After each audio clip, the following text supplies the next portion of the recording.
Hey everyone, today I will show you how to transfer from Paysafecard to bank account. First of all, log into your My Paysafecard account. Make sure your account is upgraded to the unlimited status allow transfer. Next, find the select the withdraw or transfer to bank account option. This will open a form for you to fill out your bank details. Enter your bank account information and the amount you want to transfer. Make sure the details are correct to avoid delays. Once everything looks good, confirm the transfer.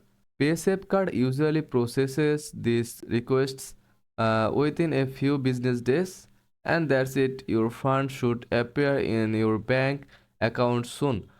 This method lets you easily convert Paysafecard funds into cash for your personal use.